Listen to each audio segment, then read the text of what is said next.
Why even great marketers who are actually good at what they do feel stuck. It's not because you're missing a tactic. It's usually because you're solving problems inside broken systems. If you're new here, hi, I'm Anusha. I'm a marketer. I'm an analyst. I'm a writer, a content creator, a podcaster. But before we dive in, welcome to the 360-degree marketing show with Anusha Kannan.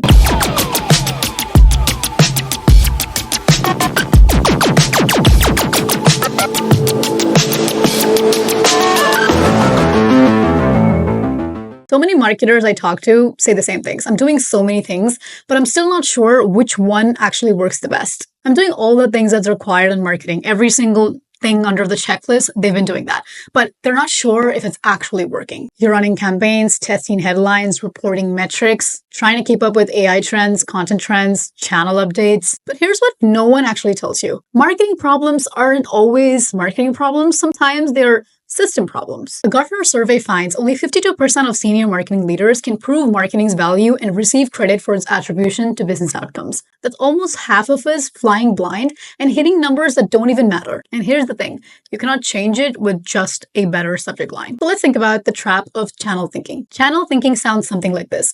What's our LinkedIn strategy? Let's run more ads to get more leads.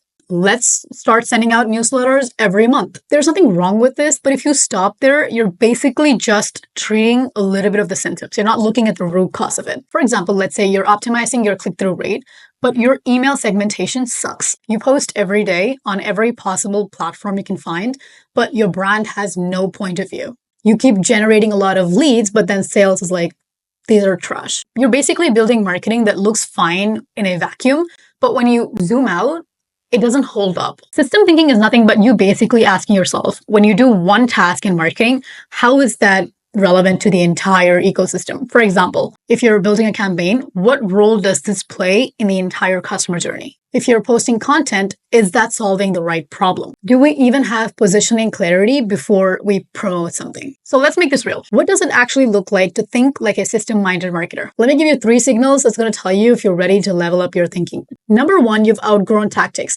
You're starting to ask questions like, why is this not working? Instead of asking, how can I fix this button? Number 2, you're not really sure what to optimize anymore. Every team is optimizing something, but none of it adds up to being one tangible outcome. Number 3, this is the most important one. You're very curious about the before and after of any marketing. Before the funnel, after the conversion, internal alignment, product feedback loops, post-sale experience. You want an example? In 2022, Paddle, a B2B SaaS company, basically gathered all their data from customer convos, from sales notes, from churn data, and put them all into a centralized hub and used that to shift their content and demand gen strategy. And the result of that was their inbound marketing actually started aligning with product roadmap, customer questions, and revenue goals. That's system thinking. If you're nodding along and thinking, okay, how do I start thinking like this in the first place? I got you. That is why I created this podcast. Also, inside the 360-degree Nucleus, I've added a free companion pack for this episode. The System Thinking for Marketers worksheet, my personal question bank with a few of the questions that I usually ask when I start a campaign. If you go to anushakanan.com/360nucleus, you'll be able to get it for free. Really, for free. You don't have to give me your email or anything. And before we wrap up, next week I'm dropping an amazing guest episode. You're not going to want to miss that one. Let's just say that person has done some amazing things. Okay, I'm too excited about this, so I'll give you a hint. It's one of my favorite parts of marketing. Customer. Let me just say that that person has built some really cool programs at a global level. I cannot wait to share this era of how I think about marketing. Let me know what you think about this, and I'm always in test mode. Check out the Nucleus at anushakanan.com/360nucleus. Follow me on LinkedIn. Follow the podcast on LinkedIn. Subscribe if you haven't. Rate and review the podcast. And I'll see you next week. Keep thinking in systems. Bye. Doesn't feel like they're pitching something to me. I get the value. And then the way to get there is to ask your customers, not just like have those aha moments where things are just working and they can deliver the value and they don't have to explain to their leader why they made this big expense.